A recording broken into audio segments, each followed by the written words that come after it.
Bismillah, alhamdulillah, wassalatu wassalamu ala rasulillah wa ala alihi wa sahbihi wa mawalah, amma ba'du.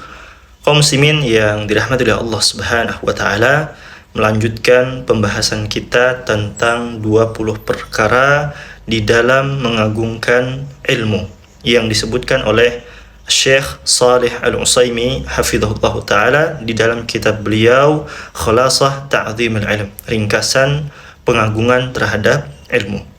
Perkara yang pertama, beliau hafizahullah ta'ala menyebutkan di dalam kitab beliau adalah tadhiru wi'a'il ilmi. Yang pertama adalah membersihkan tempat ilmu. Apa itu tempat ilmu?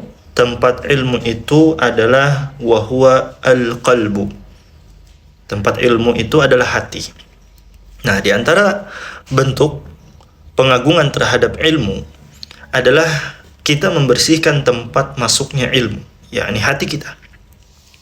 Apabila hati kita bersih, maka ilmu akan mudah masuk dan akan mudah untuk menetap di dalam diri kita. Semakin bersih hati seseorang, maka semakin besar pula kemampuannya di dalam menerima ilmu.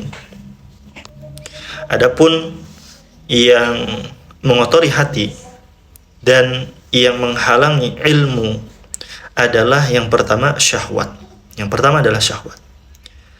Syahwat itu adalah kecenderungan kepada kemaksiatan dan kenikmatan yang haram.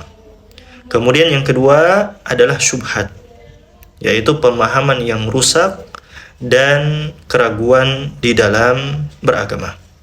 Karena itu, seorang penuntut ilmu harus bersungguh-sungguh untuk membersihkan hatinya dengan bertaubat kepada Allah Subhanahu wa ta'ala, dengan berzikir, dengan menjauhi kemaksiatan, dengan menjauhi perbuatan dosa. Agar apa? Agar ilmunya itu menjadi cahaya baginya, bukan hanya sekedar dia hafalkan, agar ilmunya bermanfaat untuk dirinya. Kemudian perkara yang kedua yang disebutkan oleh beliau hafizahullah ta'ala di dalam kitab beliau adalah ikhlasun niyati fihi, mengikhlaskan niat di dalam menuntut ilmu. Nah, di antara bentuk pengagungan terhadap ilmu adalah mengikhlaskan niat di dalam menuntut ilmu hanya karena Allah Subhanahu wa ta'ala. Harus karena Allah Subhanahu wa ta'ala. Karena menuntut ilmu ini termasuk di antara bentuk ibadah. Sesuai kadar keikhlasan seseorang, demikian pula kadar ilmu yang akan dia peroleh. Ilmu yang diberkahi adalah ilmu yang dicari untuk tujuan yang benar.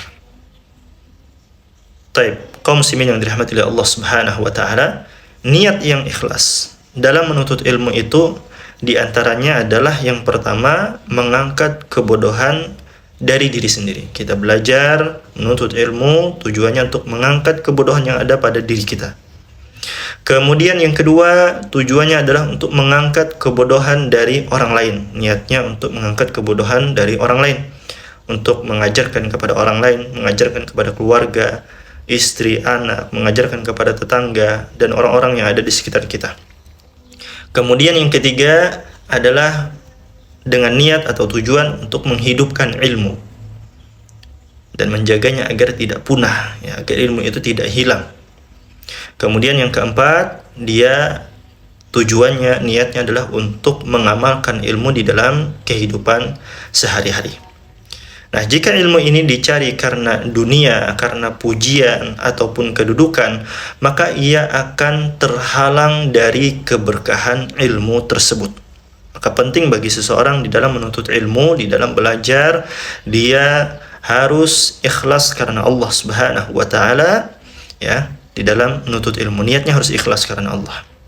Nah, ini perkara yang kedua di dalam mengagungkan ilmu, di dalam pengagungan ilmu, yakni mengikhlaskan niat di dalam menuntut ilmu. InsyaAllah kita akan lanjutkan di halaqah berikutnya atau pertemuan berikutnya. Semoga Allah memberikan kepada kita taufiknya dan menjadikan kita hamba-hambanya yang bisa mengagungkan ilmu dengan baik. Barakallahu fikum. Nabi sallallahu alaihi wasallam bersabda, "Idza ataita rabbaka wa ma khalaqtul jinna wal insa illa liya'budun."